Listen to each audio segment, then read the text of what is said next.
I was climbing the crane at dawn when I noticed the shadow stretching beneath the hook. Didn't match anything on the deck, like it had its own weight, its own pulse. I hesitated, gripping the steel with numb fingers, because I remembered there were 11 rules we had to follow up here, though I barely understood half of them. The wind carried a metallic tang that didn't belong, and I thought I saw movement where there shouldn't be. I whispered to myself that I couldn't break the rules. Not again, but my own doubt made my voice tremble. Something lingered in that space, just out of reach, watching, patient. I remember the first morning I learned Rule 1, never look directly at the shadow beneath the hook, though I didn't fully understand why at the time. The fog hung over the rig like a shroud, and I was perched high on the crane, squinting against the pale light that seemed too thin to belong. The crew below were moving with quiet efficiency, unaware or pretending to be, and I felt my pulse thicken when I noticed the hook swinging slightly, though nothing was on it. I kept my eyes fixed on the steel beams, the ladder, anything but the void beneath that hook, because something in my gut whispered that the shadow had memory or intention, and I wasn't ready to see it yet. The wind carried the faint metallic smell of oil, mixed with something acrid I couldn't name, and it made my stomach knot as I gripped the railing, remembering that hesitation was the first betrayal. Even as I moved along the girder, I could feel it in the corner of my vision, stretching longer than it should, like a living smear on the deck below. My hands itched to cover my eyes, to avert, to look anywhere but down, and I remembered the quiet warnings from my predecessor, though his words were cryptic. It notices everything you don't notice, and you won't forget it. That alone didn't make sense.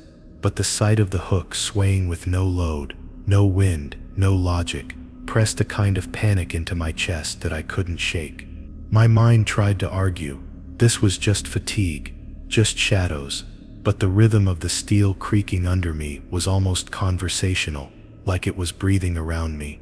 I whispered a half-joke to myself about being too jumpy, but even the sound of my own voice felt exposed, as if the shadow could parse my intentions. Later that morning, during the safety check, I caught myself glancing briefly down, and immediately my stomach clenched. The shadow had shifted just enough that I could sense it lingering in the space it shouldn't occupy.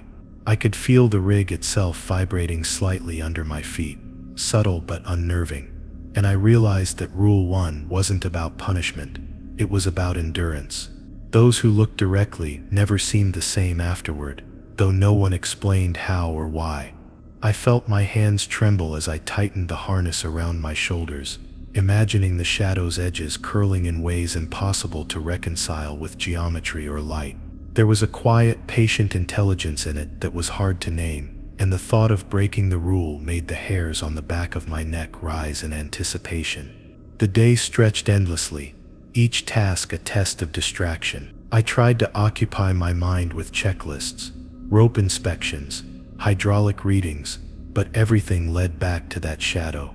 Even when talking to the other crane operator over the radio, his words felt distant, as though filtered through the same air that carried the hook's weightless tremor. I found myself murmuring reminders, don't look, don't test it, don't even think about looking directly. The irony was that the more I tried not to look, the more my awareness of it magnified.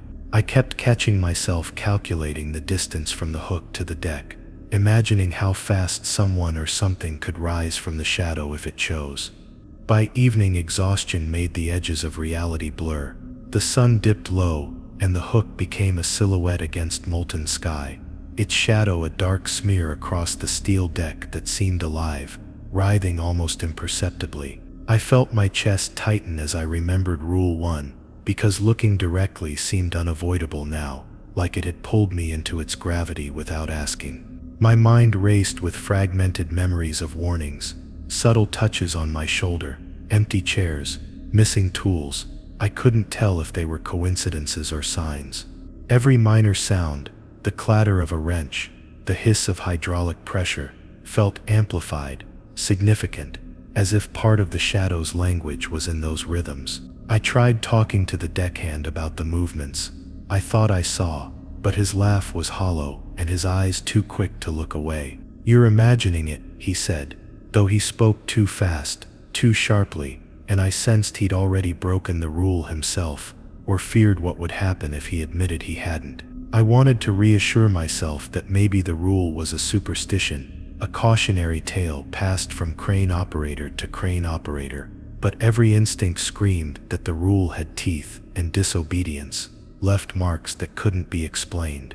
I clenched my fists, knuckles white, and focused on the metal girders, on the ropes, on anything at all that wasn't the shadow beneath the hook. Sleep that night was fitful and fragmented. The crane swayed slightly, even though all machinery had been shut down, and I dreamt of the hook stretching endlessly into a black void, its shadow moving independently, pressing toward me. In the dream I thought I obeyed Rule 1, but the shadow reached through my eyelids anyway, brushing my thoughts with cold insistence. I woke gasping, heart hammering, convinced that a part of it had followed me back into the cabin. Even in daylight, when the wind felt warm and normal, my eyes darted compulsively, avoiding that empty space, counting beams and ladders, as if they could act as shields. The next morning, returning to the crane, I realized that awareness itself was part of the rule. The shadow reacted not to seeing, but to the act of noticing, to the intent behind the glance. I moved slowly, rehearsing each step, deliberately keeping my gaze above or to the side, whispering the rule in fragments to myself. Don't look, don't look, don't look. My body ached from tension, my hands raw from gripping steel, but the momentary sense of control felt necessary, fragile as it was. Something deep inside me understood now that breaking Rule 1 once could ripple outward, altering perception, judgment, maybe even time itself on this rig. By midday, small discrepancies began to accumulate. A toolbox would shift slightly between checks, a rope end frayed without cause, shadows that weren't under the hook, but stretched unnaturally along the floorboards. I felt certain that ignoring the rule, even for a second, allowed the shadow to extend influence, small but insidious. Every minor error, the dropped bolt, the misread gauge, felt like confirmation, and I repeated the rule aloud under my breath, shivering even in the bright sunlight.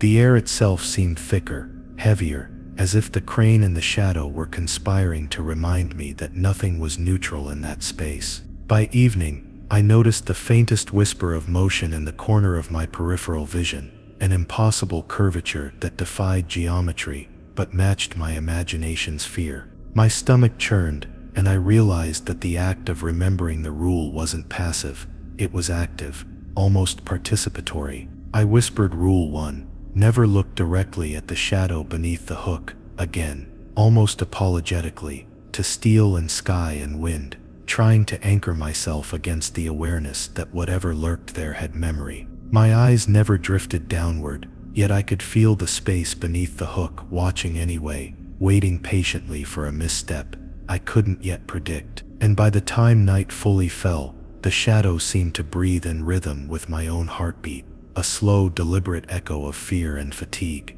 I stayed perched high, staring at beams, at sky, at nothing but anything other than the black smear below, whispering fragments of the rule like a mantra. I understood now that this wasn't just a precaution, it was survival. And yet, as the cold wind cut across my face, I sensed something had shifted, something patient and quiet, just beyond perception, waiting for the moment I forgot, or thought I had obeyed.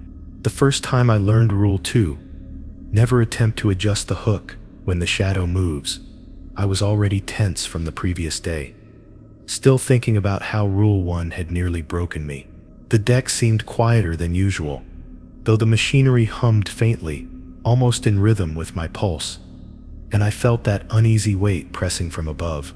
The hook dangled from its cable, motionless, and I convinced myself it was safe to take a small step closer, just to check alignment.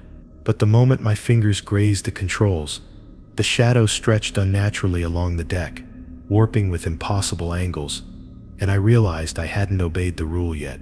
My body froze, sweat prickling my neck, as if the air itself were aware, and I whispered the rule aloud, my voice a brittle thread in the empty space. I stepped back slowly, shaking, aware that any attempt to intervene would provoke consequences I could barely imagine. The crew had warned me in vague tones, their faces tight and unreadable. Even a small twitch can echo. I had assumed they meant structural damage or human error, but now I understood it was something more, something sentient beneath the hook, testing boundaries. Every nerve in my body urged me to act, to correct the slight sway, but I clenched my fists around the railing and repeated the mantra, "Don't touch, don't touch." Rule 2. The shadow pulsed as if it could feel my hesitation, and I realized fear alone might not be enough. Respect, caution, and submission were required simultaneously. The wind picked up that afternoon, rattling the cables and making the hook dance slightly, and I felt the shadow extend toward the crane legs, thin and flexible, stretching across the deck in ways that defied physics.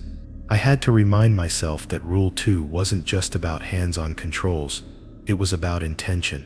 Even the act of thinking I should adjust it could ripple into consequences I couldn't predict. I watched, heart hammering, as my colleagues carried out maintenance far below, oblivious, joking, unaware of the tension radiating upward. Their laughter felt distant, fragile, as if a single wrong gesture could snap it, leaving only the shadow's quiet patience to fill the rig. By evening, I started noticing anomalies in the steel itself, cables that seemed slightly stretched, bolts that had shifted positions, equipment that had subtly moved. It was never catastrophic, never overt, but each minor irregularity made the shadow's presence more pronounced. I found myself pacing along the crane slowly, running mental checklists, convincing myself I was calm, while all the time imagining the shadow reacting to my very thoughts. My fingers itched to correct the sway, to steady the hook, but I repeated Rule 2. Never attempt to adjust the hook when the shadow moves, almost like a prayer, as if saying it aloud could anchor both myself and the machinery in safety. Sleep that night offered no relief. In the darkness, I dreamed of the hook swinging wildly, and the shadow lengthening to impossible proportions, curling around beams, wrapping ropes, wrapping itself around me. I woke with my hands gripping the edges of the bed, knuckles white, convinced that even unconscious thought could provoke the shadow. I imagined the deckhands walking past in the hallway, their steps echoing like warnings, though they were asleep themselves.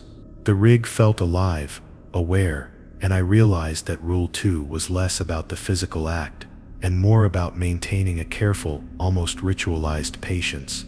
The following morning, fog lay heavy over the rig, softening edges, making distances deceptive. I noticed the hook vibrating slightly as a stray gust passed through, and I could feel the shadow stretching, anticipating movement. My training screamed at me to intervene, to adjust, to maintain safety, but I held myself back, listening instead to the subtle creaks of steel and the whisper of tension along the cables. The shadow's rhythm seemed linked to the slightest deviation from caution, and I felt a moral weight pressing down, an almost conscious intelligence testing my restraint. I whispered fragments of the rule repeatedly, trying to cement its significance in my mind. By midday, minor errors began to accumulate again. A pulley squeaked too sharply, a rope frayed, a tool misplaced. I realized the shadow's reaction wasn't dramatic. It was quiet, cumulative, and each misstep multiplied the tension across the rig. I kept my distance, avoiding even glances that might suggest intent to adjust. Every fiber of my body wanted to move the hook, to stabilize it, but I reminded myself that Rule 2 demanded absolute non-interference, even when the mind screamed that I could control it. Observing without acting had become a test of endurance, willpower, and sanity. Later, the sun dipped low, and shadows began creeping across the deck in strange angles. The hook's shadow stretched unnaturally, aligning with spots that made no sense in the geometry of light and steel. I felt the hair on my arm stand as I whispered the rule aloud again, as if verbalizing it could prevent disaster. I imagined the rig itself cooperating with the shadow, bending subtly to enforce obedience, and I realized that adjusting the hook might trigger responses impossible to reverse. Even routine motions, stepping, looking, touching, felt laden with consequence. Every moment was a negotiation, a silent argument between restraint and instinct. By nightfall, I was exhausted, perched on the crane, staring at the faint glow of lights below, all of them dimmed, muted. The shadow moved with a patience I couldn't mimic, curling along the deck like a living thread, responsive to even my smallest gestures. My hands ached, my eyes strained, and I realized that Rule 2 had been about more than movement. It was about acknowledging limits, submitting to rules whose logic was alien, but inescapable. I whispered fragments of it again, repeating the cadence internally, each syllable a reminder of consequences that were subtle, cumulative, and inevitable. As I lay down finally, my body trembling from fatigue and heightened awareness, I understood that obeying Rule 2 required more than vigilance. It required surrender. Even the quietest thought of interfering with the hook became dangerous, a potential invitation. The shadow beneath the crane, patient and unblinking, had already started teaching me its language, its geometry, its rules of engagement. I closed my eyes, shivering, convinced that tomorrow would demand more endurance, more careful observation, and that even small lapses would not go unnoticed. I learned Rule 3. Never speak to anyone about the shadow under the hook the hard way. Though the lesson came slowly through instinct and fear, more than direct warning. After days perched on the crane, my nerves frayed. I had felt the irresistible urge to speak, to share the anxiety pressing down like steel beams. One afternoon, I muttered fragments of my fear to the deckhand, saying, "I think it moves differently when I'm not looking." And his eyes darted away, tight and unreadable. There was a pause so sharp it could cut steel, and I felt the weight of all previous rules, the memory of Rule 1 and Rule 2, pressing insistently. The shadow didn't react immediately, but the air seemed heavier, thicker, almost as if it was listening, absorbing, evaluating. From then on, silence became a weapon and a shield. Speaking even in casual tones felt like exposing my very thoughts to the shadow beneath the hook, letting it creep into areas I hadn't intended. I found myself constructing sentences in my mind, rehearsing interactions with others, measuring exactly what I could say without triggering subtle consequences. The rig seemed to respond to even the most innocuous verbalizations. Laughter stretched too long, the clink of tools echoed unevenly, whispers carried in directions they shouldn't. It became painfully clear that Rule 3 wasn't about secrecy alone. It was about protecting yourself from the attention you invited through words. The days merged into a haze of tension, and I began noticing how the crew behaved when no one was speaking about the hook. Their movements were automatic, trained, almost mechanical. I realized that the isolation wasn't just physical, it was enforced by the rules themselves, by the delicate architecture of fear. Speaking my thoughts out loud felt like inserting a hand into a predator's lair, probing without permission. I would rehearse stories in my head, whispering only internally, each thought carefully edited, because even private speculation could alter the balance of what existed beneath the hook. Every syllable carried weight, though it had no sound. One evening, exhaustion twisted my perception. The shadow stretched across the deck like black smoke, bending in impossible angles, and I felt a gnawing panic that whispered, "Tell someone, tell someone, tell someone," almost as if the shadow itself was tempting me. I clamped my jaw, reminding myself, Rule 3, never speak to anyone about the shadow under the hook, even as my mind tried to rationalize contact. The air seemed to vibrate faintly with anticipation, responding to the thoughts I couldn't release. I hugged myself tightly, imagining the consequences of a single careless word, the hook twitching, shadows elongating, patterns in the steel, shifting subtly to remind me that there was no forgiveness here. The following days, I observed others more carefully. Their eyes never lingered beneath the hook. Their voices never rose in alarm or conversation about it. It was as if silence was contagious, an unspoken covenant, and breaking it would invite attention, not just from the shadow, but from the rig itself. I caught myself wanting to test it, to whisper questions to see if the shadow would react, but the fear rooted me firmly to the crane. The small swell of curiosity and panic in my chest reminded me that Rule 3 demanded more than caution. It demanded reverence, restraint, and a careful management of every interaction. Sleep became a precarious dance between rest and hypervigilance. My dreams mirrored the rig, but distorted crew members' mouths moved silently. Hooks swung with exaggerated patterns, and the shadows stretched across impossible dimensions, listening.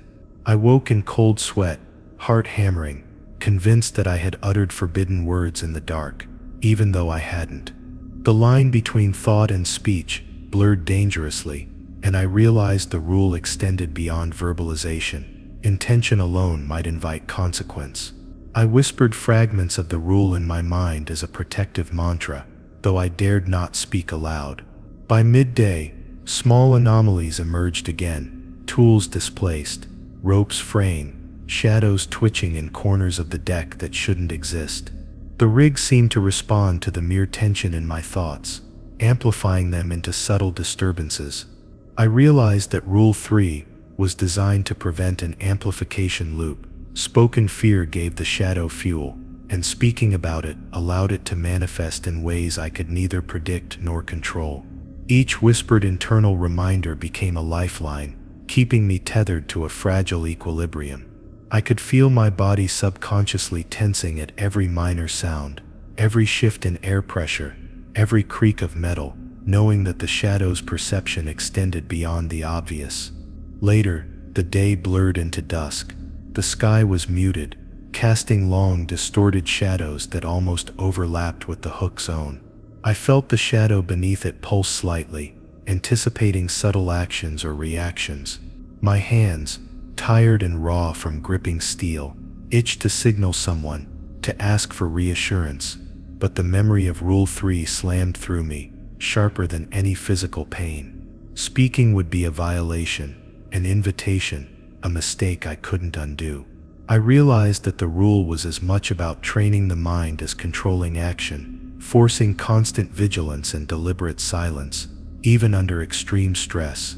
As night fell fully, I perched high on the crane again, feeling the cold bite of metal and wind, imagining the shadow stretching like a silent living presence across the rig. I remembered earlier moments when I had almost spoken, almost sought validation, and shivered at the potential consequences that might have followed. The rule wasn't just a guideline, it was a form of containment, keeping the shadow's influence at bay. I whispered fragments in my head repeatedly, tracing every possible variation of the forbidden words, ensuring that neither thought nor sound would betray me. The rig felt alive in that darkness, its surfaces almost breathing under the pressure of unspoken fear.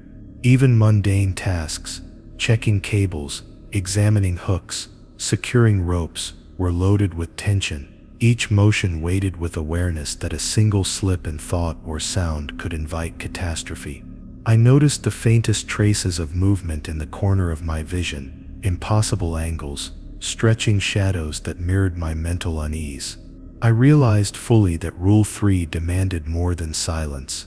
It demanded constant monitoring of intention, perception, and subconscious urges, all to maintain an invisible barrier between me and the shadow. By the early hours, my body ached from tension and lack of sleep. I sat high above the deck, listening to the faint hum of machinery, feeling the subtle pull of the shadow beneath the hook, aware that even my mind could betray me. Thoughts of speaking, even hypothetical or internal, sent shivers down my spine. I understood the scope of Rule 3 now. It wasn't merely a prohibition, it was a condition of survival, an ever-present framework within which every action, thought, and glance had to be measured. The shadow waited, patient and unblinking, responding not to words alone but to the weight of attention, to the intent behind every motion. I discovered Rule 4. Always keep a physical barrier between yourself and the hook. When it moves during one of the longest shifts I've ever endured, high above the deck with wind cutting across my face and metal railing biting my palms, the crane swayed slightly, a motion that felt both natural and deliberate, and I realized too late that instinct alone wasn't enough to maintain safety. I placed every tool, cable, and piece of equipment I could find as a buffer between me and the hook, imagining that these objects could absorb whatever presence lurked in the shadow. My hands trembled as I adjusted a rope, trying to convince myself the barrier would help, but the sensation of unseen pressure pressing toward me made my chest tighten. The shadow moved almost imperceptibly across the deck below, and I felt certain it could perceive every fraction of a step I took toward the hook.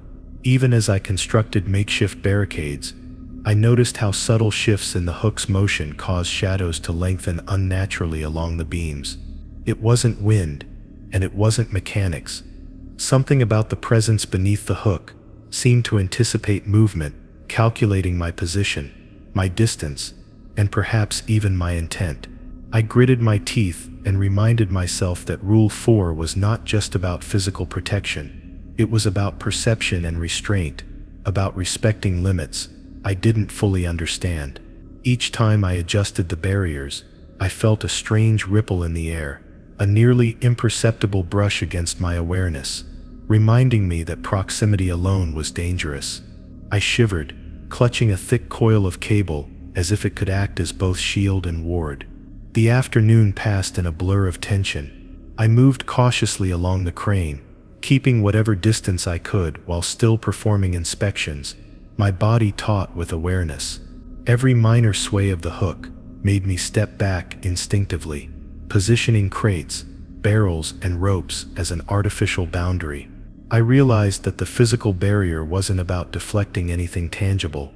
It was about giving myself a mental anchor, a point of security in a situation that was otherwise unpredictable and terrifying. Each item I moved became a small act of negotiation, an acknowledgement that the shadow beneath the hook had a presence that extended beyond simple physics. My hands grew raw, my arms ached, but I continued, whispering fragments of the rule under my breath, as though each repetition could reinforce my safety. By evening, exhaustion was setting in, and my vigilance was being tested in ways I hadn't anticipated. A gust of wind sent the hook swinging in slow, deliberate arcs, and I felt the shadow pulse across the deck, stretching along areas it should never reach. The barrier I had constructed seemed almost alive in response, shifting slightly as if pushed by an invisible hand. I reminded myself of Rule 4, always keep a physical barrier between yourself and the hook when it moves, imagining that each plank, each coil, each rope was a line of defense against something I couldn't fully comprehend. My mind raced, calculating distances, imagining contingencies, and replaying past errors where I had failed to respect these unseen boundaries. Nightfall brought with it a surreal quiet. The rig was bathed in moonlight, silvery and deceptive, and shadows stretched longer than reason allowed. I perched high on the crane, scanning the deck below, adjusting the makeshift barricades again as the hook swayed subtly. Every minor movement made me flinch, my body reacting to unseen pressure I could feel against my limbs. I realized that Rule 4 demanded constant awareness, not just during obvious danger, but in every idle moment, because even thoughtless proximity could provoke consequences I could not undo. My chest ached from holding tension, my palms were raw from gripping steel, and I repeated fragments of the rule like a mantra, trying to convince myself that preparation could protect me. The following morning, fatigue and heightened awareness had left me hypersensitive to the faintest anomalies. A cable that had been taut yesterday sagged slightly, a crate shifted a fraction, and the hook's shadow seemed to twist unnaturally across the deck. I realized that the barrier wasn't merely about objects. It was about intention, about creating psychological space between myself and the shadow. Every shift, every adjustment, was a negotiation with a presence that was patient, deliberate, and omnipresent in a way I could neither see fully nor understand. My mind played tricks on me, imagining the shadow reaching beyond the hook, curling around my barricades, testing their effectiveness without ever touching them. By midday, the routine of barrier maintenance had become obsessive. I checked and rechecked every rope, plank, and coil, imagining that even a minor lapse could invite unseen consequences. My thoughts wandered dangerously toward what-if scenarios. What if the barrier failed? What if the shadow ignored physics entirely? I repeated Rule 4 internally, whispering it under my breath, and tried to anchor myself in the rhythm of tasks, in the repetitive motions that reassured me, though the shadow seemed to stretch, expand, and contract in subtle defiance. Even mundane actions, walking, lifting, checking bolts, felt like high-stakes maneuvers against a force I couldn't quantify. Evening came with the same deceptive calm as previous days, shadows stretching impossibly long across the deck. I noticed the hook moving slightly, responding to nothing but the wind, or perhaps to my proximity, and I realized that the shadow's reach wasn't limited to the physical plane. It seemed to weigh my intentions, measure my respect for boundaries, and respond accordingly. I adjusted barriers again, whispering Rule 4, always keep a physical barrier between yourself and the hook when it moves like a protective charm. I couldn't be certain it helped, but the act of preparation, of maintaining separation, was the only control I had over the situation, a fragile reassurance against the encroaching unease. Night deepened, and I remained perched high, watching the hook and its shadow in the pale glow of the rig's lights. The physical barriers, ropes, crates, coils, felt simultaneously heavy and useless, a paradox that mirrored my own fear and awareness. Every creak of steel, every subtle sway of the hook, made me flinch and adjust, a relentless cycle of vigilance. The lesson of Rule 4 had become clear. Survival required not just compliance, but constant interaction, negotiation, and mental fortitude. The shadow beneath the hook wasn't simply a visual phenomenon, it was a presence, a test, and a patient observer that extended far beyond the material objects I placed as defense. By the early hours, I was exhausted beyond measure, but I continued to maintain barriers, my body screaming at me to rest, to relax, to let go. The hook swayed gently in the faint light, and I imagined the shadow rippling across the deck in subtle, impossible ways, as if aware of my every thought. I whispered fragments of the rule again, like a shield, and realized that the physical distance, the barricades, the careful navigation of space were all manifestations of obedience. The shadow remained patient, unblinking, testing, reminding me that disobedience, or carelessness, was not an option. The first time I truly understood Rule 5, never move faster than the shadow anticipates. My limbs were stiff from days perched on the crane, and the rig seemed to breathe around me, slow and deliberate. Every step felt magnified, exaggerated, as if the air itself monitored my intentions, calculating every fraction of a second. I took a cautious step toward the hook, adjusting a cable, and felt a subtle shift beneath my feet, like the rig itself had responded to my motion. My pulse quickened, and I realized that even the fastest reflex, even a thoughtless twitch, could provoke the shadow in ways I couldn't measure or control. The wind cut across my face, cold and insistent, reminding me that patience, restraint, and anticipation were now my only allies. I spent hours crawling along the beams, measuring the rhythm of my own steps, forcing myself to move slower than instinct demanded. Each minor sway of the hook seemed magnified, amplified by shadows stretching and curling along the deck in impossible angles. I whispered fragments of Rule 5 under my breath, as though vocalizing it could anchor my pace, regulate my own movements against an unseen timer. Even routine actions, gripping a rope, turning a valve, checking bolts, became exercises in restraint, tests of whether I could anticipate the shadow's responses without triggering something beyond my understanding. The crane, the rig, and the shadow became a single ecosystem of observation and reaction, and I realized I was both predator and prey, judged by a patient, calculating presence beneath the hook. By evening, my awareness had become obsessive. The shadow stretched impossibly along the deck, elongating and contracting in patterns that defied logic, seemingly in anticipation of each movement I made. I moved cautiously, one deliberate step after another, imagining the shadow calculating and correcting my pace, nudging the boundaries of what was safe. Even the crew's movements below seemed synchronized with the hook's shadow, as though the rig itself conspired to enforce the rule. I couldn't speak, I couldn't act impulsively, and I whispered fragments of Rule 5, never move faster than the shadow anticipates, as a fragile shield against a presence that was patient, deliberate, and unblinking. The nights were the worst. In the faint glow of the rig's lights, shadows stretched into impossible geometries, moving in directions that didn't correspond to any real source of light. I could feel the hook's subtle sway under my fingertips, responding to my hesitation and movements, and I realized that the shadow beneath it had a rhythm of its own, a consciousness that measured pace and intent.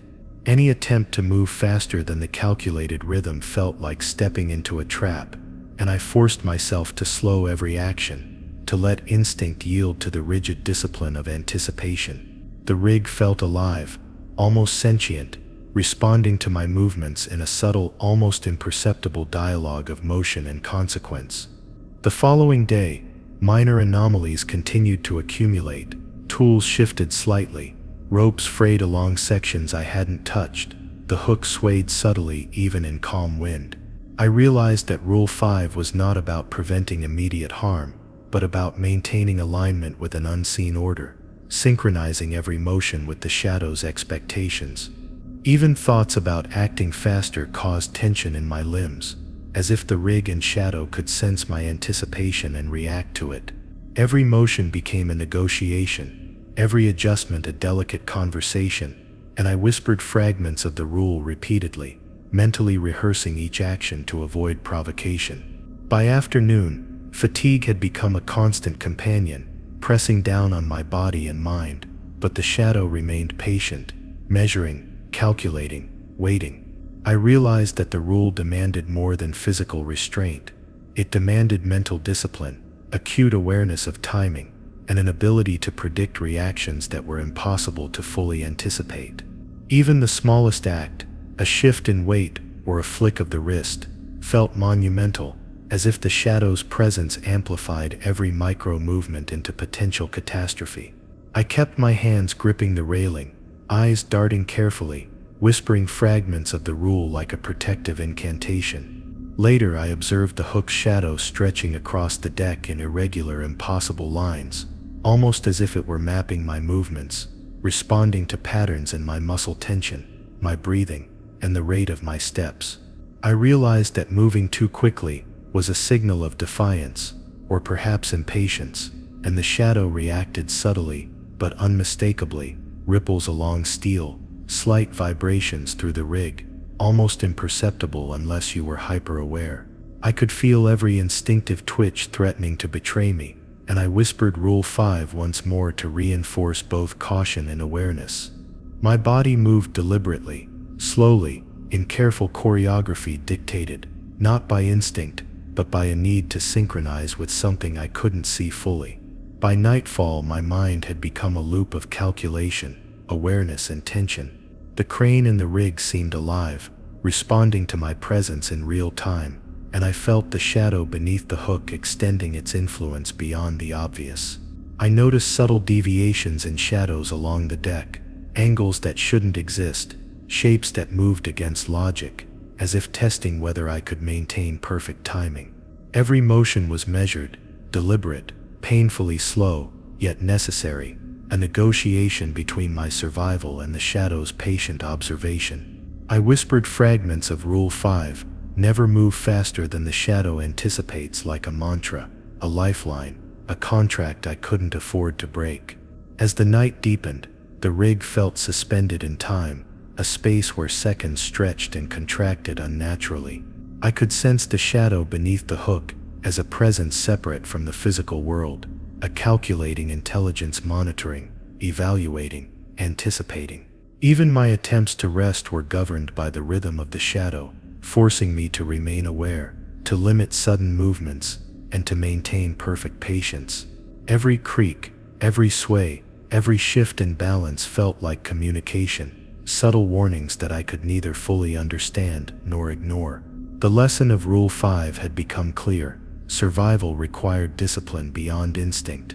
synchronization with the unknown, and acceptance that every movement was observed, measured, and tested. I realized Rule 6: never turn your back on the hook. Even for a moment, the first time fatigue nearly betrayed me. Perched high above the deck as shadows lengthened in the late afternoon light, my body ached from constant vigilance, and every nerve felt stretched thin, but instinct whispered to rest, to glance away, even briefly. I caught myself turning slightly to reach for a coiled rope behind me, and froze mid-motion, the shadow beneath the hook seeming to pulse in response, stretching toward the empty space I almost created. My heart hammered as I stepped back, gripping the railing, whispering the rule aloud to convince both mind and body that even a second's lapse could be catastrophic. The wind rattled faintly through the crane's structure, carrying a metallic tang that made every instinct scream caution. The first hours of observation that day taught me how quickly complacency could accumulate. Even a casual glance over my shoulder seemed to distort the hook's shadow, stretching it across areas it shouldn't touch, bending angles against logic. I reminded myself repeatedly to maintain orientation, to align myself with the crane, with the deck, with everything but the unseen extension of the shadow. I realized that Rule 6 wasn't merely a guideline for attention. It was about presence, about maintaining a constant line of awareness, a deliberate positioning that signaled obedience, respect, and survival. Every step I took felt like a negotiation. Every shift of weight a conversation with something that existed just beyond perception. By midday, exhaustion had become a predator of its own, gnawing at focus and threatening to make me glance away. The hook swayed subtly, imperceptibly to anyone else, but the shadow beneath it stretched in patterns that were unnerving and unnatural. I felt compelled to resist the impulse to rest my gaze, to turn my head even slightly, as the consequences of that moment could ripple in ways I couldn't measure. My hands itched for the safety of the railing, every muscle trembling from tension, as I whispered fragments of Rule 6, imagining that vocalizing it would reinforce discipline and anchor my awareness to the present. The rig felt like a living organism, testing the boundaries of patience and vigilance, and I was trapped within its rhythm. Small anomalies began appearing with alarming subtlety. Tools shifted slightly, shadows elongated in impossible directions, and ropes frayed at sections I hadn't touched. The rig itself seemed aware of my movements, measuring my attention, and the shadow beneath the hook responded to even micro-adjustments of balance or posture. I realized that turning away, even in thought, was dangerous. The shadow extended awareness beyond the obvious, tracking intent, measuring compliance. Every motion became a negotiation, every glance over my shoulder a test I could barely survive. I whispered Rule 6, never turn your back on the hook, even for a moment again, in the quiet hope that repetition could act as a shield. By evening, the crane felt suspended in a strange liminal space. The hook's shadow stretched impossibly across the deck, curling along beams, ropes, and crates in angles that defied reason. My body had learned rigidity, every motion deliberate, calculated, slow, while my mind raced constantly, anticipating every sway, every tilt, every imperceptible vibration. Even the slightest temptation to turn or shift focus became unbearable, a potential invitation for disaster. The rule was no longer a suggestion. It was a lifeline, a fragile tether, keeping the shadow from extending its influence in ways I couldn't predict. The night brought with it an uncanny stillness. Lights reflected faintly on metal surfaces, casting angular shadows across the deck that seemed to shift independently. I perched high on the crane, gripping steel with raw, tired hands, hyper-aware of every sway, every shift, every subtle vibration of the hook and its shadow. Sleepiness tugged at my mind, whispering for just a brief glance away, a small reprieve from the endless vigilance. But I resisted. Obedience to Rule 6 demanded unbroken attention, a constant line of sight, a state of perpetual awareness that strained both body and psyche. The shadow seemed to sense my focus, stretching and twisting subtly, testing my endurance. By early morning, fatigue and paranoia merged into a singular oppressive weight. The rig felt alive in ways I could neither name nor quantify, and the shadow beneath the hook moved in ways that were slow, deliberate, almost sentient. I realized that turning my back, even momentarily, was a signal the shadow would exploit, a breach of an unspoken contract that governed its patience and my survival. Each step, each shift of posture, each blink had to be measured, a constant choreography dictated by rules I barely understood, but could not afford to ignore. Whispering fragments of the rule became necessary, a fragile reinforcement of discipline against creeping lapses of awareness. By midday, subtle anomalies continued to escalate. Shadows stretched along impossible paths, ropes frayed in minor but unnerving ways, and the air seemed heavier near the hook, pressing down on every nerve. Even observing without moving felt like a negotiation with a sentient presence that extended beyond comprehension. I realized that the lesson of Rule 6 went beyond maintaining physical orientation. It demanded mental alignment, a perpetual synchronization of attention, posture, and anticipation. The rig had become an ecosystem where every thought, every micro-movement was monitored, tested, and measured. By evening, I was exhausted but relentless, perched high above the deck, gripping steel and coils of rope, my eyes locked on the hook's shadow. Every subtle sway, every improbable elongation, was a reminder that obedience required constant vigilance. Even the act of looking elsewhere in thought felt like a betrayal, a potential breach that could invite consequences beyond comprehension. I whispered fragments of Rule 6, never turn your back on the hook, even for a moment repeatedly, as if repetition could reinforce both mind and body against lapses. The shadow beneath the hook remained patient, stretching into impossible angles, observing, waiting, reminding me that any lapse, however brief, would not be forgiven. As night fell fully, I remained perched, tense, exhausted, aware of every creak, vibration, and impossible extension of shadow. My body begged for rest, my mind for distraction, yet I maintained unbroken line of sight, whispering fragments of the rule like a lifeline. I realized fully that Rule 6 demanded total presence, not only of body, but of thought and intention. The shadow below seemed to pulse in rhythm with my heart, patient, deliberate, testing boundaries, extending beyond what I could see, reminding me that vigilance was survival, and survival required absolute attention. I learned Rule 7. Never assume the hook's movement is mechanical the hard way. After days of tense observation, my muscles aching, mind fraying, and the shadow beneath the hook seemed almost to pulse in awareness of my assumptions. At first I had thought every sway, every twitch was caused by wind, gears, or human error, anything that could be explained, rationalized, or fixed. But one afternoon, a sudden jerk of the hook coincided exactly with my attempt to adjust a cable, and I felt an invisible weight pressing down, as if the movement were directed, intentional. My pulse raced, hands trembling, as I whispered the rule aloud, realizing that my casual reliance on mechanics had been a dangerous trap. The rig around me felt alive, each beam and cable vibrating subtly, signaling that the shadow beneath the hook responded to perception, expectation, and fear. Even minor movements that I had previously dismissed became impossible to ignore. A sway too perfect, a pause too deliberate, made me hesitate, my mind racing to parse cause from consequence. I realized that every assumption about machinery, physics, or natural forces could mislead, each one a subtle invitation for error. I began to watch not just the hook, but its shadow, noting patterns, subtle deviations, and impossible angles that no mechanical explanation could justify. The awareness that the shadow might be sentient, responsive, and patient created a tension I could not escape. I whispered fragments of Rule 7, reminding myself that vigilance must extend beyond the obvious and into realms I had previously dismissed. By evening, my understanding deepened.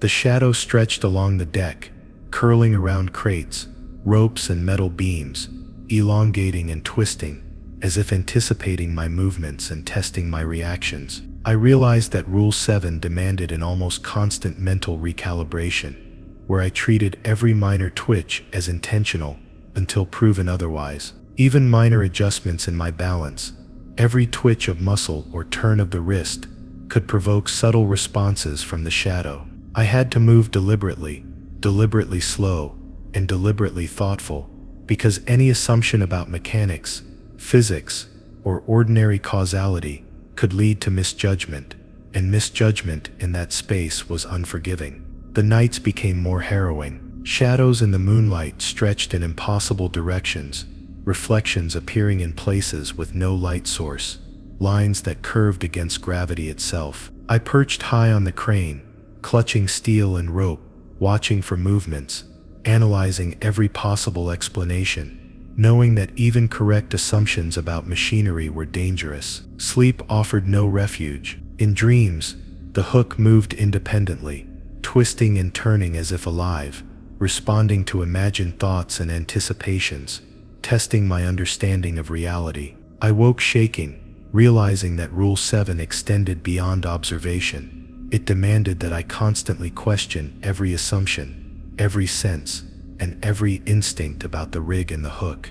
By the following morning, I was exhausted but hyper-aware. The rig seemed almost conscious, reacting to intentions, subtle gestures, even imagined corrections. I noticed ropes fraying where none had before, shadows bending across areas of the deck that made no sense, and a slight pulsing in the steel beneath my feet. I realized that assuming mechanical causality had previously made me reckless, and every careful action now had to account for possibility that the hook and its shadow moved independently, intelligently, deliberately. I whispered Rule 7, never assume the hook's movement is mechanical aloud, almost apologetically, as if acknowledging the rule reinforced my awareness. By midday, even routine tasks became exercises in meticulous observation. Adjusting cables, checking bolts, or inspecting beams required constant awareness of both physical mechanics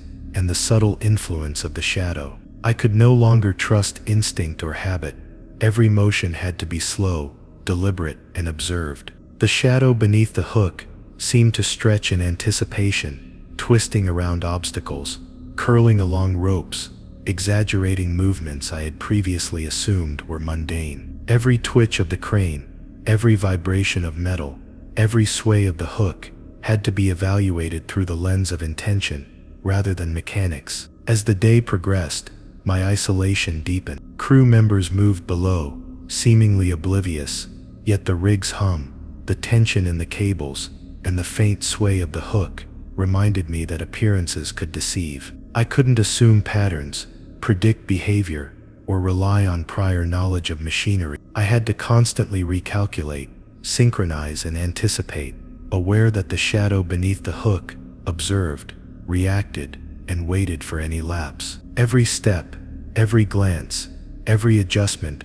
became a negotiation with a presence that was patient, intelligent, and unyielding. I whispered fragments of Rule 7 repeatedly, reinforcing vigilance in both mind and body. By evening, the shadow seemed to stretch further, extending along areas that defied logic, curling around beams and equipment, as if mapping my attention and testing my compliance. The air itself felt heavier, as though carrying subtle signals between me and the unseen presence. Every minor assumption I made about the crane, the hook, or the rig risked consequences I couldn't calculate. I realized fully that Rule 7 demanded constant skepticism, acute observation, and deliberate movement, because survival was predicated on never trusting what could be explained too easily. Night deepened, and I remained perched high, gripping metal, adjusting ropes, and watching the impossible lines of shadow below. Even the most mundane creak, sway, or vibration required assessment through a dual lens, the mechanical and the sentient. The rig had become a space where every assumption mattered, and every misjudgment carried weight. The shadow beneath the hook remained patient, stretching, calculating, responding subtly to both action and thought. Whispering fragments of Rule 7, never assume the hook's movement is mechanical, became a constant ritual, a way to anchor awareness, sustain vigilance, and remind myself that even familiar forces could harbor danger beyond comprehension. I learned Rule 8. Never leave the hook unattended while the shadow shifts after a day. When exhaustion clouded my judgment, my body stiff and aching from endless vigilance, the crane swayed slightly in the afternoon wind, and I briefly considered stepping back to fetch a tool or adjust a rope, only to notice the shadow beneath the hook stretch and curl along angles that made no sense. A subtle, almost imperceptible vibration ran through the metal under my hands, and I froze, heart pounding, realizing that even a moment's neglect could invite consequences I could not predict. Whispering the rule aloud felt like a lifeline, a tether to awareness, as I positioned myself once more between the hook and the shifting darkness beneath it. Every nerve screamed that leaving the hook unattended was no longer an option, not even for seconds. From that moment, every action became measured, deliberate, and slow. I adjusted cables, inspected bolts, and reinforced barricades, while keeping my eyes and body oriented toward the hook, knowing that the shadow's movements were patient, intelligent, and unpredictable. Even a glance away felt dangerous. The shadow seemed to respond to anticipation and attention alike, twisting along the deck in patterns that defied logic. I whispered fragments of Rule 8 repeatedly, using repetition as both reminder and protection. The rig had become a place where every lapse in observation was amplified, where the weight of unattended movement pressed in on all sides, and where fatigue was a threat equal to any mechanical hazard. By evening, the full force of isolation paranoia set in. Shadows elongated across beams, ropes, and crates, stretching toward areas I hadn't touched, and I realized that the shadow beneath the hook wasn't just reactive, it was testing boundaries, mapping my vigilance, calculating my lapses. I could feel the tiniest shifts in balance or attention translating into subtle changes in the shadow's behavior, and I knew that leaving the hook unattended, even for a second, would be catastrophic. Each minute became a delicate negotiation between physical endurance and mental discipline, and I whispered fragments of Rule 8. Never leave the hook unattended while the shadow shifts to anchor myself against temptation and fatigue. The nights were worse. The rig glowed faintly in the moonlight, illuminating shadows that seemed to move independently, stretching in impossible geometries. Every sway of the hook, every vibration in the steel, carried the weight of observation, making me hyper-aware of every step, every breath, every minor movement. I couldn't sleep, couldn't relax, and every moment my eyes left the hook, even internally, in thought, felt like a risk. I learned that Rule 8 was not merely about proximity, it was about continuous, deliberate attention, a commitment to presence that extended beyond instinct into the realm of mental and physical synchronization. By morning, the shadow's behavior had evolved. Its stretches and twists along the deck were longer, more deliberate, almost as if it measured the degree of my vigilance. I realized that any lapse, any small distraction, could provoke consequences I would neither anticipate nor survive. Even observing the deck below, without directly watching the hook, felt dangerous. I spent hours repositioning barricades, tightening ropes, and adjusting cables while keeping the hook in sight at all times, whispering fragments of Rule 8 as if repetition could reinforce both body and mind. The rig became a maze of tension, observation, and subtle anticipation, a landscape where even the most routine actions carried weight. By midday, fatigue and tension collided. My muscles ached, my hands were raw from gripping steel and rope, and the shadow beneath the hook seemed almost to stretch further, probing the deck with impossible angles.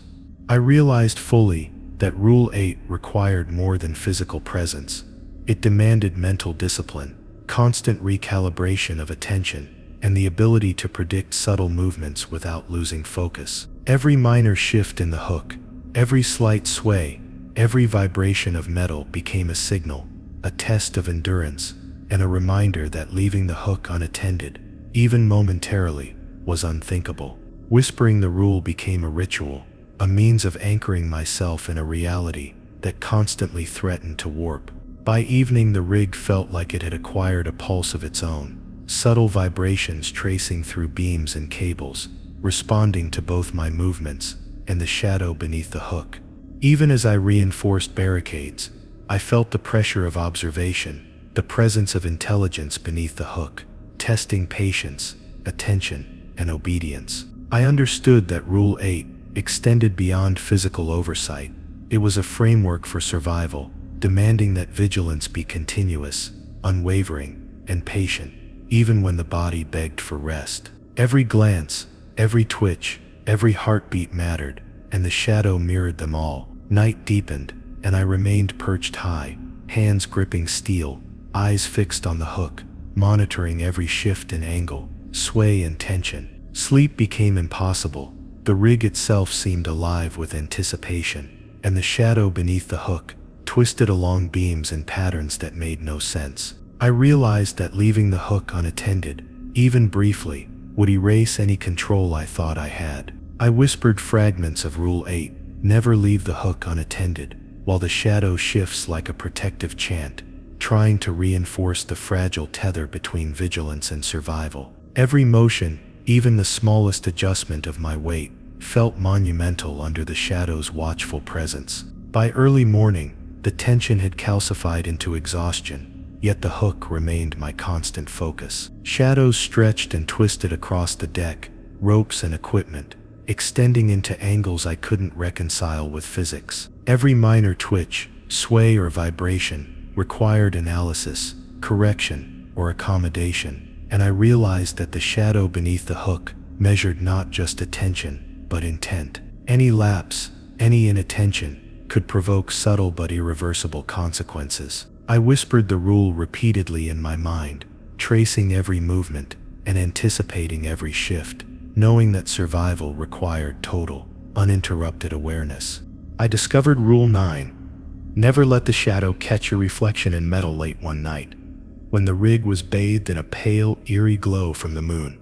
I had been adjusting cables near the hook, exhaustion gnawing at every fiber of my body, when I noticed a faint shimmer in the polished surface of a steel beam. For a moment, I saw my own eyes staring back at me, wide with fear, but the shadow beneath the hook seemed to ripple unnaturally, almost as if it were reaching toward that reflection, distorting it. My heart hammered as I instinctively ducked, repositioning myself so no metal surface faced me directly, whispering the rule aloud, as if speaking it could shield me from unseen consequences. Every nerve screamed that awareness alone was not enough. Reflections were a vulnerability the shadow could exploit. From that moment, I became hyper-conscious of every metallic surface around the hook. Cables glinted in the moonlight, bolts shone faintly, and even the crane's railing caught stray beams in ways I had previously ignored. I realized that Rule 9 demanded more than avoidance. It required anticipation, constant vigilance, and the ability to mentally calculate angles, reflections, and lines of sight. Every small movement, every shift of weight, every glance needed to be measured against the potential of revealing my reflection to the shadow. The rig itself seemed aware, vibrating faintly beneath my hands, almost in sympathy with the tension that now governed my every action. By morning, the anxiety had crystallized into obsessive focus. The shadow stretched impossibly across beams, crates, and cables, as if testing for any hint of reflected light. I could feel its presence in subtle ways, a faint distortion in the air, a small ripple in the crane's steel, the way shadows elongated just beyond logical angles. Even routine tasks, like checking ropes or tightening bolts, became exercises in avoidance, as I constantly adjusted my posture, body angle, and the position of every tool or piece of equipment. Whispering fragments of Rule 9 became necessary, a way to anchor both mind and body in a practice of vigilance that extended beyond instinct and into deliberate anticipation. The afternoon brought a new level of stress. Every polished surface seemed alive, reflecting shapes and light in ways I couldn't fully anticipate. I moved cautiously along the crane, positioning myself to avoid accidental reflections while adjusting cables and barricades. I realized that Rule 9 wasn't just about avoiding reflections in metal. It was about controlling perception, limiting opportunities for the shadow beneath the hook to interact with me indirectly. The shadow seemed patient, intelligent, and aware of even minor miscalculations. Each small misstep, each glance in the wrong direction, threatened to provide it with leverage, and I whispered the rules silently, reinforcing a fragile psychological barrier against error. By evening, my body and mind were stretched thin. Shadows lengthened in impossible directions, glinting faintly across the deck, as if seeking traces of reflected light. I perched high on the crane, scanning surfaces for unintended shimmer, adjusting my position continually. Even tools, cables, and small metallic fragments became potential hazards, reflections I had to consider with care. I understood that the shadow beneath the hook responded not just to movement, but to visual cues, and I could not allow it even the smallest advantage. Whispering Rule 9, never let the shadow catch your reflection in metal, became a mantra, a protective ritual, a necessary reinforcement of awareness that I had almost forgotten in earlier fatigue. Night fell fully, and the rig was draped in darkness, punctuated only by faint moonlight glinting off metal surfaces. Every small reflection became magnified in my mind, and I realized that even an accidental shimmer could provoke subtle but dangerous consequences. I moved deliberately, adjusting ropes, cables, and barricades with extreme caution, positioning myself to minimize exposure. The shadow beneath the hook seemed to stretch further, curling around objects and reflecting surfaces, responding to even the subtlest shifts in angle or posture. I whispered fragments of the rule repeatedly, as if the sound could reinforce vigilance in both body and mind, and as if the repetition itself could prevent the shadow from exploiting my reflection. By early morning, the rig felt almost alive, vibrating in subtle ways that synchronized with my heartbeat and movements. Shadows twisted and stretched along beams and crates, testing lines of sight, scanning for any accidental reflection I might expose. Every glance, every shift, every minor adjustment became critical, a negotiation between survival and fatigue.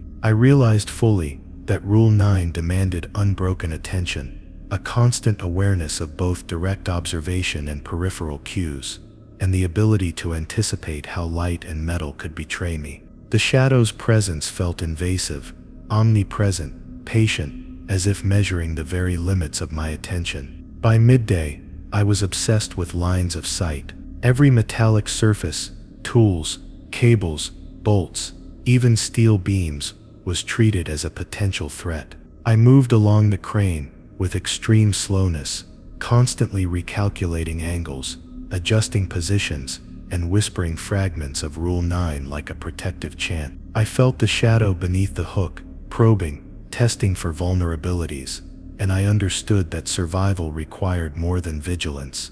It required control over the environment and self-discipline beyond instinct. Every movement became a negotiation, every step a calculated effort to avoid giving the shadow leverage through reflection. By evening, the weight of vigilance was almost unbearable. Shadows moved along the rig in ways I couldn't reconcile with logic, and every reflection in metal seemed alive, twisting, reaching, waiting. Even standing still became a trial, as I had to account for angles I couldn't see directly, anticipating surfaces that might inadvertently catch light. I realized that Rule 9 wasn't just a precaution, it was an ongoing strategy for survival, a way to protect myself from a presence that measured, calculated, and responded to the smallest error. I whispered fragments of the rule repeatedly, tracing every movement, every thought, and every reflection in the hope of maintaining control. By late night, I remained perched high on the crane, hands gripping steel and rope, eyes scanning every surface. Shadows twisted across beams, cables, and crates, curling in impossible ways as if searching for traces of reflected light. I understood fully that leaving even a fragment of reflection unmonitored could provoke consequences beyond calculation. I whispered fragments of Rule 9, never let the shadow catch your reflection in metal continuously, as if the act of repetition could act as armor against unseen influence. Every minor movement, Every adjustment, every thought, was deliberate, careful, and measured, a fragile dance with a presence that was patient, intelligent, and omnipresent. I learned Rule 10. Always assume the shadow can anticipate your intent before you act. After a night that felt longer than any I had endured, perched high above the rig with my muscles screaming for rest. Every time I planned a movement, even a small one, adjusting a cable, shifting a rope, or stepping toward the hook, I felt a weight in the air, an anticipatory pressure, as if the shadow already knew my thoughts. It was subtle at first, just a ripple across the steel beneath my hands, a curling twist in the elongated shadow across the deck, but it was unmistakable. My pulse raced as I whispered the rule aloud, realizing that foresight alone wasn't enough. I had to act with the constant understanding that the shadow moved with or before me, responding to intention as much as action. The rig felt like a trap disguised as work, and every decision became a negotiation with something patient and intelligent. By morning, I had developed a rhythm of hyper-awareness, moving deliberately slow, with attention split between the hook, its shadow, and every reflective surface that could betray me. Even when I paused to catch my breath, I felt the shadow shift subtly, anticipating any continuation of motion. I realized that Rule 10 required not only restraint, but also a mental rehearsal of every action, imagining consequences before they occurred. My mind raced constantly, projecting possibilities, measuring distances, and predicting outcomes, knowing the shadow already calculated my moves before my body even responded. Every step became a negotiation, every gesture weighed, every thought a potential signal that needed controlling. By afternoon, my obsession with anticipation had intensified. Shadows stretched along beams, cables, and crates, curling in impossible directions, almost as if testing the accuracy of my internal calculations. I noticed subtle deviations in the hook's movement, almost imperceptible but significant, and I realized they were responses, not random fluctuations. The shadow was patient, intelligent, and deliberate, gauging my intent and my compliance. Every minor adjustment, every step or reach, became a delicate negotiation, a game I could not see, but felt pressing against every nerve. Whispering fragments of Rule 10 repeatedly helped anchor me, a fragile ritual in the tension-filled hours of continuous observation. By evening, the rig felt alive in a way that made sleep impossible. The shadow beneath the hook seemed to stretch further than logic allowed, curling around obstacles, anticipating each small movement I made. Even looking at the rig from one angle to another required calculation. Each micro-adjustment in gaze or posture risked revealing intent. I realized that the shadow's intelligence was subtle but absolute, that it responded not merely to action, but to the prelude of action, the thought that preceded motion. I whispered Rule 10, always assume the shadow can anticipate your intent before you act, under my breath, reinforcing the understanding that survival depended on thinking ahead with extreme precision, as if my thoughts alone could provoke consequences. By night, fatigue weighed heavily on body and mind, yet the shadow's presence felt amplified, testing, probing, measuring. I moved along the crane slowly, every gesture calculated, every step anticipated before execution, every adjustment rehearsed mentally to prevent miscalculation. The shadow's influence seemed to extend beyond what I could see, an almost sentient force weaving through the rig, responding to intentions and micro-expressions alike. Even thinking of moving faster or out of sequence caused tension to ripple through my muscles and the steel beneath me, as if the rig itself could feel my impulses and transmit them to the shadow. Every whisper of the rule reinforced a fragile control I struggled to maintain against the pressure of anticipation. By early morning, my body ached, my hands were raw, and my mind felt stretched thin, yet I remained perched high, vigilant, constantly analyzing and recalculating. The shadow beneath the hook was patient, unblinking, extending across beams, crates, and ropes, measuring compliance, readiness, and subtle lapses in judgment. I realized that Rule 10 required more than observation. It demanded a total synchronization of thought and action, an unbroken thread of control and calculation that left no room for instinctive error. Every gesture, every glance, every micro-movement was amplified in significance, and even a brief lapse of anticipation could have consequences beyond calculation. Whispering fragments of the rule became a lifeline, a protective rhythm against the shadow's patient intelligence. By midday, small anomalies continued to unsettle me. Ropes shifted slightly, cables tugged in faint, impossible patterns, and shadows curled along beams in ways that defied reason. I understood that the shadow beneath the hook could perceive intent before it materialized into action, and that even preparation could be hazardous if done incorrectly. Every movement required premeditation, visualization, and constant awareness. I repeated fragments of Rule 10 in my mind, a ritual of caution, a way to reinforce discipline against a presence that existed in anticipation, always one step ahead, measuring, waiting, and responding to the unspoken rhythm of my intentions. By evening, tension had calcified into mental rigidity. I perched high, scanning the hook, the rig, and the impossible lines of shadow, anticipating every sway, tilt, and ripple. Every shift of the crane, every slight vibration, every twitch in my muscles needed careful calculation before execution. I realized that the shadow's intelligence was subtle but unrelenting, extending its reach, not through force but through observation, prediction, and patience. Every whisper of Rule 10, always assume the shadow can anticipate your intent before you act, became both shield and anchor, reinforcing discipline and awareness, a fragile framework in a space where instinct alone could not protect me. By nightfall, the rig seemed to breathe around me, every movement amplified, every shadow twisting unpredictably, yet deliberately, testing not only action but thought. I realized that survival depended on anticipating the anticipation of the shadow itself, a recursive cycle that left no room for carelessness. Even sitting still, the slightest twitch of intention caused tension to ripple through the steel beneath my hands, the ropes, and my body. Whispering fragments of the rule became necessary to maintain focus, to anchor mind and body in a fragile pattern of compliance, anticipation, and restraint. I understood Rule 11. Never acknowledge the shadow's presence out loud, in a way that left no room for doubt. Perched high on the crane as night swallowed the rig in layers of darkness and cold steel.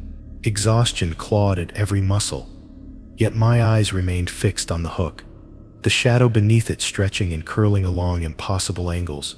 A whisper of thought nearly escaped my lips when I imagined saying the word shadow, and I froze mid-breath, heart hammering, remembering the rule. Speaking it aloud, even accidentally, felt like breaking a contract I could not afford to violate. The rig itself seemed to lean closer, the air heavier, every vibration magnified, as if waiting to see whether acknowledgement would slip past my lips. From that night onward, I developed a ritual of silence, a careful choreography of thought and gesture, avoiding any hint of verbal recognition. The shadow beneath the hook twisted and shifted along the deck with intelligence, patience, and awareness, testing boundaries, measuring compliance. Even internal acknowledgement felt dangerous, a subtle invitation to misfortune. I whispered fragments of Rule 11 in my mind, like a protective incantation, reinforcing the rule without breaking its prohibition, a delicate balance of obedience and awareness. Every creak of steel, sway of the hook, or stretch of shadow became a reminder that acknowledgement could provoke consequences beyond comprehension. By morning, the rig felt suffused with tension, every shadow elongated, curling and shifting in response to presence and motion. I realized that the shadow beneath the hook responded not only to observation and movement, but to recognition itself, testing whether I understood its autonomy and influence. Any verbal slip, any acknowledgement, could awaken something irreversible. I moved cautiously, deliberately, silently reinforcing Rule 11, imagining the shadow reacting to even my thoughts, anticipating errors before they materialized. Each movement became a negotiation of obedience, survival, and mental fortitude, a constant exercise in restraint, By midday, fatigue pressed relentlessly against focus, yet every vibration in the steel beneath my hands and every imperceptible sway of the hook demanded complete attention. Shadows stretched across beams, crates, and cables, twisting along impossible paths as if mapping my awareness, watching for any hint of acknowledgement. I realized that Rule 11 required more than silence. It demanded a careful control over thought, focus, and intention, a mental discipline that weighed heavily on both body and mind. Whispering fragments of the rule in my internal voice became essential, a fragile reinforcement of obedience against a presence that was patient, intelligent, and relentless in its observation. By evening, the rig felt alive in ways that I could not explain, vibrating subtly with every movement, sway, and thought. The shadow beneath the hook stretched further than logic allowed, curling around obstacles and equipment, responding to patterns of thought as much as action. I moved with deliberate slowness, every gesture calculated, every adjustment rehearsed internally, knowing that the shadow anticipated intent before action.